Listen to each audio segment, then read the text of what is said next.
मथुरा ईदगाह तनाज़ा पर हाईकोर्ट में सुनवाई। आपको बता दें कि राधा रानी के पार्टी यहाँ पर पट्टी बनने की मांग की जा रही है और साथ ही इलाहाबाद हाईकोर्ट में सुनवाई होगी। इस पूरे मामले को लेकर हिंदू फरीक ने दाखिल की है अर्जी, तो इस पूरे मामले को लेकर कोर्ट में सुनवाई होगी। तो मथुरा ईदगाह तनाज़ा पर हाईकोर्ट में सुनवाई। आपको बता दें कि इस बीच दोनों फरीक की तरफ से अपनी तमाम दलीलों को पेश किया जाएगा। राधा रानी के पार्टी बनाने की मांग की जा रही है। आपको ये भी बताते चले कि इलाहाबाद हाईकोर्ट में सुनवाई होगी। हिंदू फरीक ने दाखिल की है अर्जी, तो इस पूरे मामले को लेकर कोर्ट में सुनवाई। देखने वाली बात कि इस पूरे मामले को लेकर क्या कुछ निकलकर सामने आता है।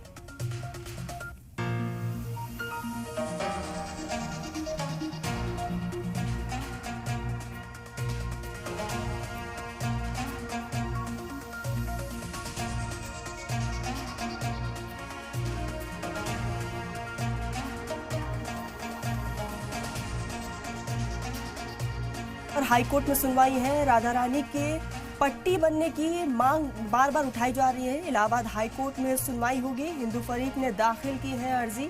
इस पूरे मामले को लेकर कोर्ट में सुनवाई है। आपको बताते चले कि देखने वाली बात यही होगी कि कोर्ट की तरफ से क्या कुछ रुख रहता है, लेकिन अब ये पूरा मामला कोर्ट में पहुंच चुका है। तो मथुरा ईदगाह मामला है ये, और इस पूरे मामले को लेकर कोर्ट में सुनवाई होनी है। आपको बताते चले कि इस पूरे मामले को लेकर कोर्ट की तरफ से क्या कुछ रुख रहने वाला है, उस पर फिलहाल सभी की नजरें हैं।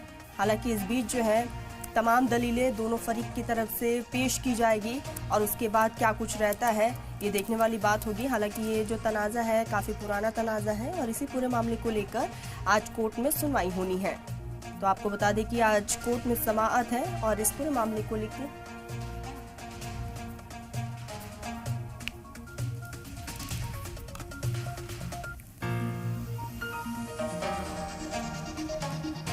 इसी बीच हमारे साथ गुफरान जुड़ चुके हैं। गुफरान, मथुरा ईदगाह तनाज़ा मामला अब हाईकोर्ट पहुंच चुका है। इस पूरे मामले को लेकर सुनवाई है, क्या कुछ जानकारी आपके पास?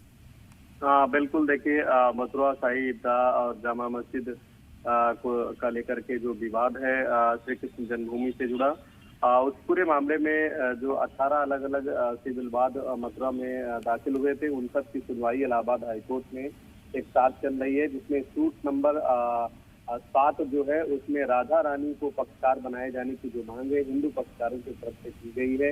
इस मामले में लास्ट तारीख जो बीती है उस पर भी सुनवाई हुई थी हाईकोर्ट में। दोनों पक्षों का जो पक्ष है वो जाना है। दोनों पक्षों ने अपनी दलीलें कोर्ट के सामने रखी हैं। हिंदू पक्षकारों का ये कहना है कि इस पूरे मामले में राधा रानी को भी पक्षकार बनाया जाए, इस लिहाज से क्योंकि जो विवाद है वो उन्हीं के मूल गर्भगृह से जुड़ा हुआ है, इसलिए उनके पक्षकार के बगैर इस पूरे मामले की सुनवाई जो है वो अधूरी हो जाती है। इसलिए उनको पक्षकार बनाया जाए, ये एप्लीकेशन ऐड ऑन की गई है। इस पूरे मामले में आज भी सुनवाई जो है हाईकोर्ट में जारी रहेगी। दोपहर 2 बजे जस्टिस राम मनोहर नारायण मिश्रा की जो सिंगल बेंच है वो इस पूरे मामले में सुनवाई करेगी। देखना होगा कि कोर्ट इस पूरे मामले में राधा रानी को पक्षकार बनाए जाने की अनुमति देता है या फिर नहीं देता है। ये जो है हिंदू पक्षकारों के लिहाज से महत्वपूर्ण रहने वाला है। गुफरान, राधा रानी को पक्षकार बनाने की मांग यहाँ पर उठाई जा रही है। हिंदू फरीक इसके पीछे क्या कुछ दलीलें पेश कर रहा है?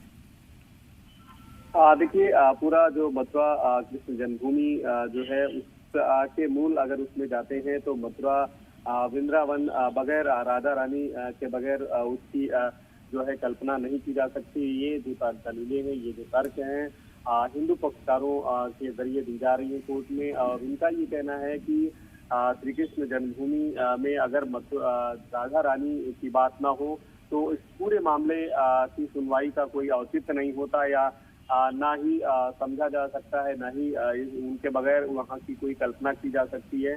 ये बातें जो है हिंदू पक्षकारों की तरफ से कही गई हैं। इसके साथ ही जो तमाम हिंदू धर्म ग्रंथ हैं उनका भी हवाला दिया गया है, जिसमें राधा रानी को एक तरीके से वहाँ का एक तरीके से गॉड ऑफ मथुरा बताया गया है। तो इस लिहाज से इस पूरे मामले में उनके पक्षकार बनाए जाने की जो बातें हैं हिंदू पक्षकारों की तरफ से उठाई गई हैं।